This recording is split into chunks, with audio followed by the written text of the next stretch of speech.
Halo, bertemu lagi dengan saya Gary. Setelah perjalanan sejarah yang kita sudah bahas banyak, sekarang kita masuk ke zaman Renaissance dan zaman Barok. Apa itu zaman Renaissance dan zaman Barok? Jadi zaman Renaissance itu bisa dibilang start tahun 1500 sampai 1600 dan Barok dari 1600 sampai 1750 ya. Jadi sejarah organ di abad ini sangat penting dan menurut saya wajib diketahui karena mulai di sini organ benar-benar dikembangkan, baik konstruksinya sendiri, suara dan segala jenisnya, dan juga komposisi atau lagu-lagu yang diciptakan juga menjadi lebih lebih maju, lebih kreatif atau lebih bervariasi dibanding zaman-zaman sebelumnya. Untuk itu kita akan membahas sedikit apa yang terjadi di abad ini, dan berhubungan dengan gereja. Ini juga berhubungan dengan reformasi gereja, yaitu pecahnya menjadi adanya Protestan dan Katolik. Nah, itu mempengaruhi juga di sejarah organ. Kenapa? Mari kita simak atau kita ulik sedikit apa yang terjadi. Ya. Dan seperti biasa di akhir video saya akan bermain sebagai bonus. Semoga berkenan ya. Tentunya di peradaban ini sudah lebih maju peradaban. Ya. Organ mulai memasuki Renaissance sampai Barok dan seterusnya. Setiap negara, setiap daerah sudah punya kekhasannya yang lebih khas lagi. Kalau di abad sebelumnya juga sudah mulai, tapi masih terbatas. Tapi di abad ini sudah lebih jelas lagi dari konstruksinya, modelnya, bangunannya bangunan organnya ini seperti apa, tiap negara beda. Terus ciri khas register atau pilihan suaranya juga beda. Walaupun misalnya namanya sama, tapi di negara tersebut misalnya suaranya itu lebih cerah, lebih terang, tapi di negara yang lain lebih gelap atau semacamnya. Itu sudah semakin jelas di sini. Lalu karakternya juga jadi registernya sudah lebih lengkap, nggak terbatas, tapi sudah ada karakternya yang bisa dibilang kalau untuk awamnya register yang asli dari organnya, lalu register yang mengadopsi dari instrumen lain seperti string ataupun juga reed ya. String yang kita tahu ya berbau-bau biola seperti viola da gamba dan lain-lainnya, violoncello. Lalu reed itu lidah, register lidah yang seperti trompet dan lain-lainnya. Ini sudah semakin jelas ada, dan setiap daerah punya perbedaannya masing-masing. Seperti itu. Nah, sekarang masuk ke mulai sejarah yang penting. Jadi dari sejarah penjajahan dan reformasi gereja. Jadi kita di cerita ini dari Renaissance ke Barok, negara yang paling ambil andil atau sangat penting dalam sejarah yaitu Belanda. Jadi di zaman ini sangat penting. Jadi dimulai dari tahun 1526, Belanda waktu itu diduduki oleh Spanyol. Ya. Jadi di Belanda bisa dibilang saat itu adalah negara yang paling maju untuk dunia perorganan. Jadi mereka yang paling berkembang, yang sudah bisa dibilang pioner ya mungkin. Seperti itu. Kemudian diduduki oleh Spanyol. Nah, karena Spanyol menduduki Belanda, pengaruh budaya organ Belanda yang ada di Belanda akhirnya mempengaruhi Spanyol. Karena Spanyol juga kebetulan di era itu menduduki atau menguasai Belanda. Kemudian budaya organ yang ada di Belanda diadopsi atau dibawa ke Spanyol. Walaupun di Spanyol memang sudah ada budaya organnya sendiri, tapi akhirnya terpengaruh oleh budaya Belanda. Seperti itu. Lalu, apa lagi selain itu? Di tahun 1580 sampai 1640, Portugal itu merupakan kalau tidak salah provinsinya Spanyol, jadi bagian dari Spanyol. Nah, otomatis budaya organ Spanyol mempengaruhi budaya organ Portugal. Jadi seperti berputar. Tadinya di Belanda mempengaruhi Spanyol karena dikuasai Spanyol kan. Lalu Spanyol membawakan negaranya sendiri dan mungkin negara-negara daerah-daerah koloninya seperti Portugal. Akhirnya Portugal juga terpengaruh. Jadi Portugal sudah terpengaruh percampuran antara Belanda dan Spanyol. Untuk ini budaya organ spesifik. Nah, di abad 16 ini banyak sekali kejadian-kejadian sejarah yang penting. Yaitu terutama di Belanda. Dan tentunya kaitannya dengan apa? Yaitu reformasi gereja. Bagi yang mungkin teman-teman belum tahu, reformasi gereja yaitu berpisahnya ya. Akhirnya adanya gereja Protestan dan Katolik yang dulunya satu. Nah ini di abad 16 ini kan reformasi gereja ini terjadi.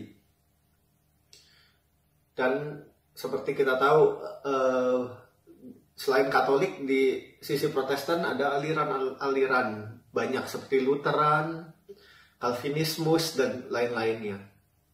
Nah, di abad ke-16 ini akhirnya aliran Protestan Calvinismus ini masuk ke Belanda.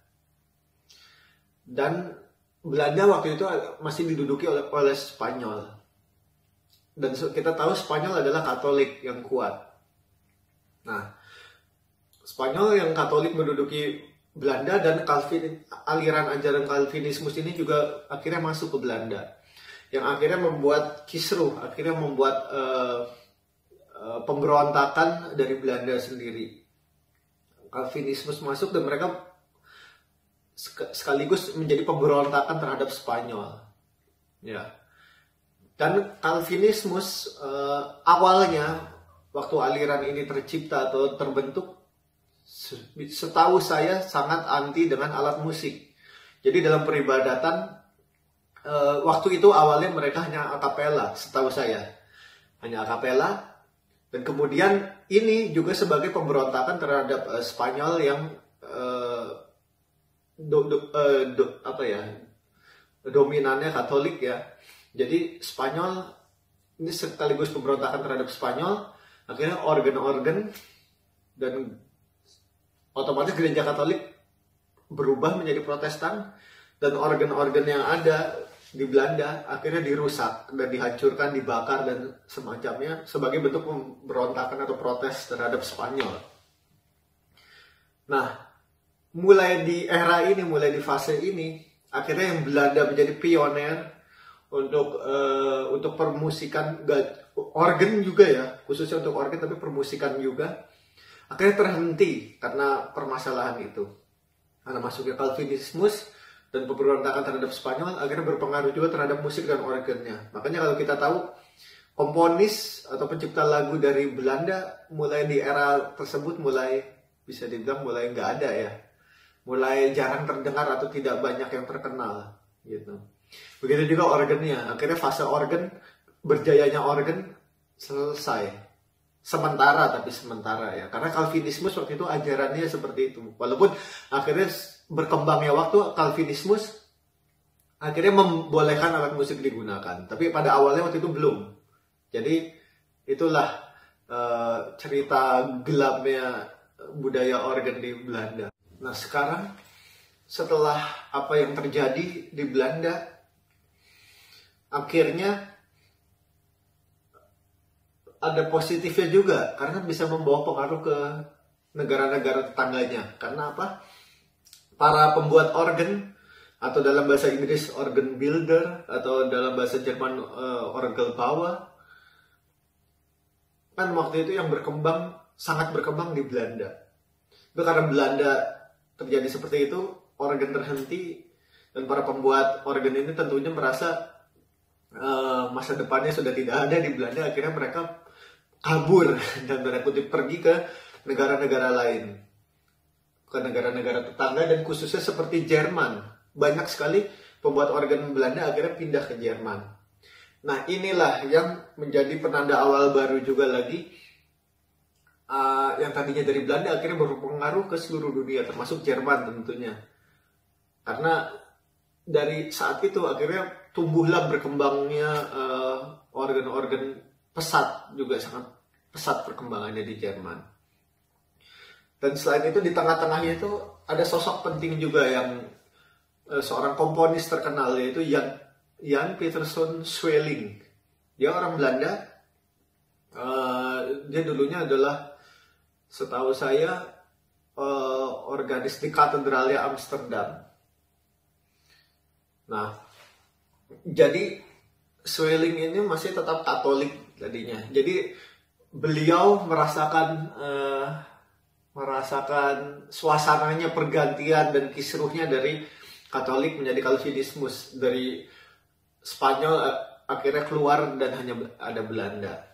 Nah, jadi Sweelinck ini masih merasakan, jadi beliau dulu masih boleh main di dalam ibadah, tapi bukan dalam tanda kutip di dalamnya benar-benar, tapi hanya di luar. Jadi karena Calvinismus, ibadah dulu tidak boleh menggunakan musik, jadi Sweelinck hanya boleh bermain sebelum ibadah dan sesudah ibadah. Tapi di tengah-tengah ibadah, Sweelinck tidak boleh main.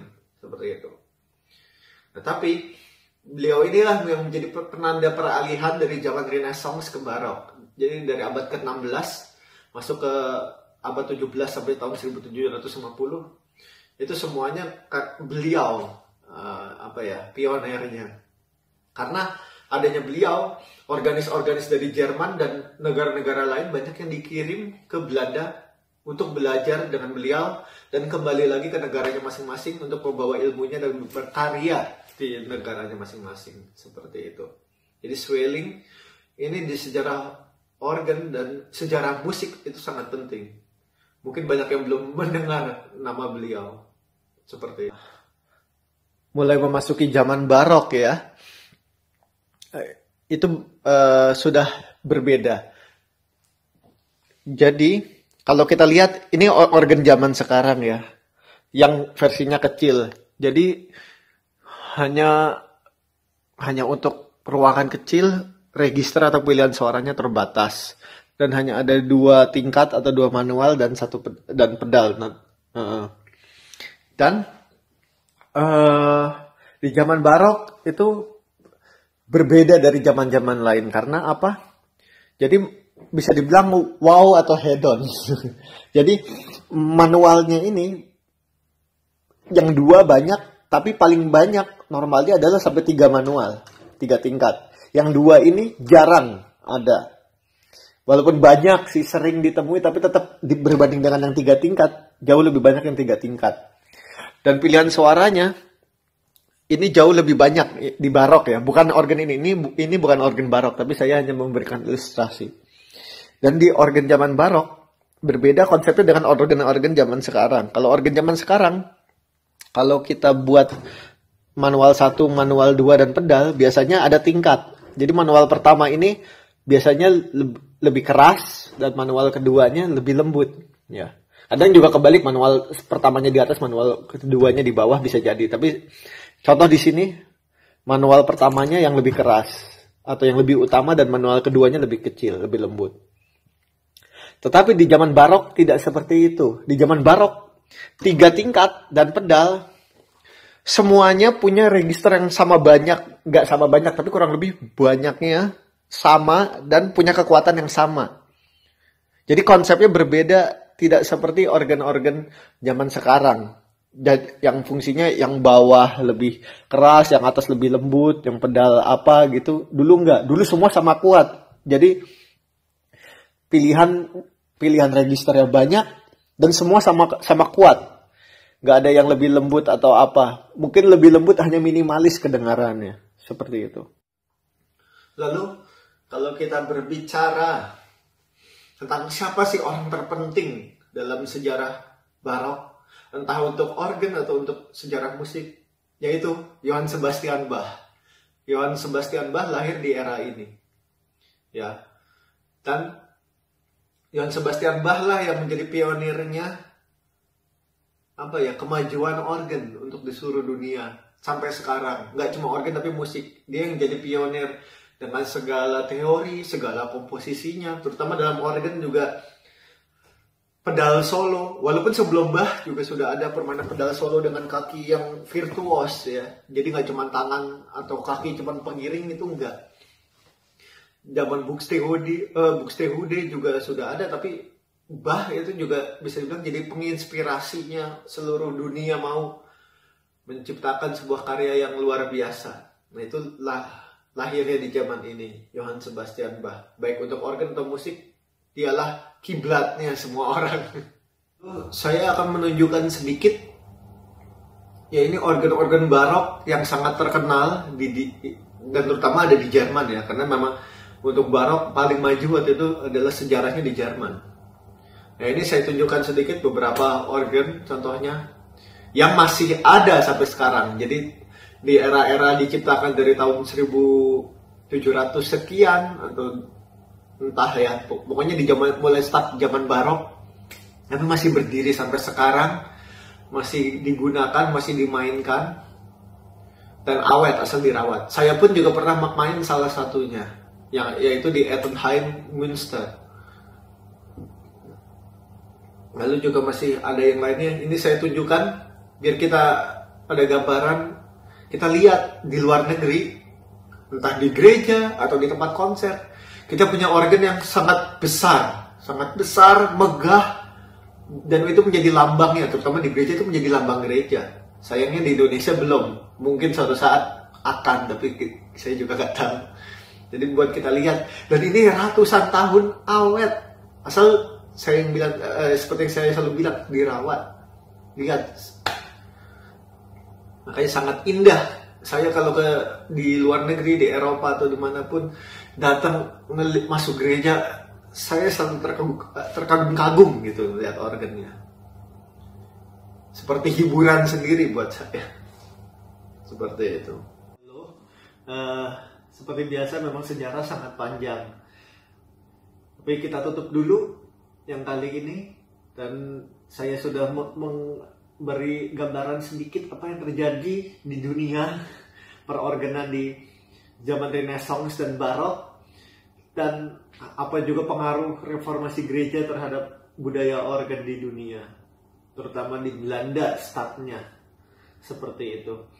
Dan sekarang seperti biasa sebagai bonus saya akan bermain dengan sederhana. Di akhir saya akan bermain lagu Gapuramu Lapangkanlah dari Puji Syukur nomor 449 dan atau dari Kidung Jemaat nomor 87. Semoga berkenan. Terima kasih. Sampai di episode-episode berikutnya.